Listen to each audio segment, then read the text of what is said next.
ಧಾರವಾಡ ಜಿಲ್ಲೆಯಲ್ಲಿ ನಿಲ್ಲದ ಮರಳು ಮಾಫಿಯಾದಲ್ಲಿ ಭಾಗಿಯಾದ ಅಧಿಕಾರಿಗಳ ವಿರುದ್ಧ ಗುಡುಗಿದ ಕರವೇ. ದಪ್ಪ ಚರ್ಮದ ಅಧಿಕಾರಿಗಳಿಗೆ ಬಿಸಿ ಮುಟ್ಟಿಸಲು ಬೀದಿಗಿಳಿದ ಕರವೇ. ಹುಬ್ಬಳ್ಳಿಯಿಂದ ಧಾರವಾಡದವರೆಗೆ ಬೈಕ್ ರ್ಯಾಲಿ ಮೂಲಕ ಪ್ರತಿಭಟನೆ. ಕರವೇ ಪ್ರವೀಣ್ ಶೆಟ್ಟಿ ಬಣದಿಂದ ಧಾರವಾಡ ಜಿಲ್ಲಾಧಿಕಾರಿ ಕಚೇರಿಗೆ ಮುತ್ತಿಗೆ. ಮರಳು ಮಾಫಿಯಾ ನಿಲ್ಲಿಸುವಂತೆ ಜಿಲ್ಲಾಧಿಕಾರಿಗಳಿಗೆ ಮನವಿ. ಮರಳು ದಂಧೆ ನಿಲ್ಲದಿದ್ರೆ ಕರವೆಯಿಂದ ಅಹೋರಾತ್ರಿ ಧರಣಿ ಎಚ್ಚರಿಕೆ.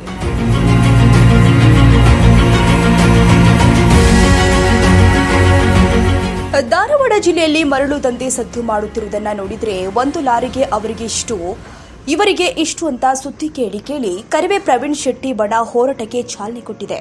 ಹುಬ್ಬಳ್ಳಿ ಧಾರವಾಡದಲ್ಲಿ ಮರಳು ಮಾಫಿಯಾದ ವಿರುದ್ಧ ಕರವೇ ಫಸ್ಟ್ ಟೈಮ್ ಬೃಹತ್ ಪ್ರತಿಭಟನೆ ಮಾಡಿದೆ. ಹುಬ್ಬಳ್ಳಿಯಿಂದ ಧಾರವಾಡ ಜಿಲ್ಲಾಧಿಕಾರಿ ಕಚೇರಿವರೆಗೆ ಸಾವಿರಾರು ಬೈಕ್ಗಳೊಂದಿಗೆ ಪ್ರತಿಭಟನೆ ಮಾಡಿ ಜಿಲ್ಲಾಧಿಕಾರಿಗಳಿಗೆ ಮನವಿ ಸಲ್ಲಿಸಿದರು. ಧಾರವಾಡ ಜಿಲ್ಲೆಯಲ್ಲಿ ಮರಳು ಮಾಫಿಯಾದ ವಿರುದ್ಧ ಕರವೇ ಮುಖಂಡ ಮಂಜುನಾಥ್ ಲೋಥಿಮಠ ನೇತೃತ್ವದಲ್ಲಿ ಹಲವು ಬಾರಿ ಪ್ರತಿಭಟನೆ ಹಾಗೂ ಮನವಿಗಳನ್ನು ಕೊಟ್ಟರೂ ಪ್ರಯೋಜನವಾಗದ ಹಿನ್ನೆಲೆ ಬೈಕ್ಗಳ ಮೆರವಣಿಗೆ ಮೂಲಕ ಪ್ರತಿಭಟನೆ ಮಾಡಿದೆ. ಹುಬ್ಬಳ್ಳಿ ಇತಿಹಾಸದಲ್ಲಿಯೇ ಸಂಘಟನೆಯೊಂದು ಮರಳು ಮಾಫಿಯಾದ ವಿರುದ್ಧ ಬೀದಿಗಿಳಿದ ದೊಡ್ಡ ಮಟ್ಟದ ಪ್ರತಿಭಟನೆ ನಡೆಸಿದ್ದು ಅಧಿಕಾರಿಗಳಿಗೆ ನಡುಕ ಹುಟ್ಟಿಸಿದೆ.